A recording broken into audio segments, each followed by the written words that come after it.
काम से निकाल दिया? लेकिन क्यों? अरे मैं उसके खेतों में 10 मजदूरों के बराबर जी तोड़ मेहनत करके काम कर रहा था। कुछ मिनट पेड़ के नीचे आराम करने के लिए क्या बैठ गया है, वो बुरी तरह से भड़क गया। हे भगवान, बड़ी मुश्किल से तो चौधरी के सामने आंसू बहाकर तो तुम्हें काम दिलवाया था, लेकिन तुम्हें वहाँ से भी निकाल दिया गया। आखिर तुम्हारा ये आलसपन कब जाएगा? कब तुम कामचोर से एक मेहनती इंसान बनोगे? गांव की सारी औरतें मेरा मजाक उड़ाती हैं। अरे तुम उनकी बातों पर ज्यादा ध्यान मत दिया करो। कितनी बार कहा है कि औरतों की तो आदत ही है एक दूसरे का मजाक बनाना। तुम्हें अपनी पत्नी का मजाक उड़वाना तो मंजूर है, लेकिन काम करना मंजूर नहीं है। अरे और पत्नियों को तो शिकायत रहती है कि उनके पति उनके साथ ज्यादा समय नहीं बिता पाते। तुम्हें तो खुश होना चाहिए शर्मिली कि तुम्हारा पति तुम्हारे हमेशा आसपास रहता है। इस तरह से तुम्हारे आसपास होने से मुझे क्या फायदा? इससे तो अच्छा तुम गायब हो जाओ। रसोई घर में कल रात ही आटा खत्म हो गया और राशन भी बिल्कुल नहीं है। मुझे कोई मतलब नहीं है, कहीं से भी लाओ पर राशन लेकर आओ। मैं राशन कहाँ से लेकर आऊंगा शर्मिली? चौधरी ने मुझे एक पैसा भी नहीं दिया। पैसे काम करने के दिए जाते हैं, आराम करने के लिए नहीं दिए जाते।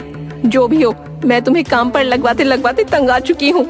जाओ किसी से उधार मांग कर लाओ या डाका डाल कर लाओ, लेकिन आज तुम्हें महीने भर का राशन लेकर आना है।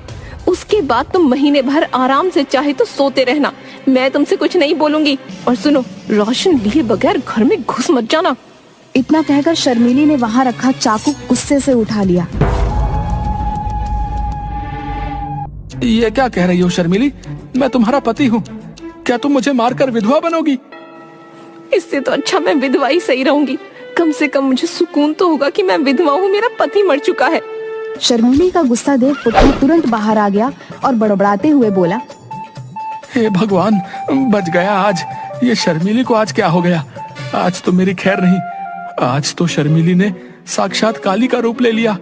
लेकिन मैं राशन कहाँ से लेकर आऊंगा? गांव के हर व्यक्ति से तो मैं उधार मांग चुका हूँ। कोई तरकीब तो निकालनी पड़ेगी, नहीं तो आज शर्मिली मुझे नहीं छोड़ेगी। हाँ। तभी शर्मिली अंदर से चीख कर बोली, बाहर खड़े मत रहो, महीने भर का राशन लेकर आओ।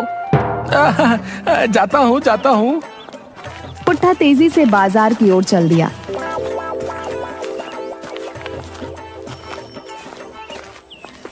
मगर कुछ ही दूर जाकर वह थक गया।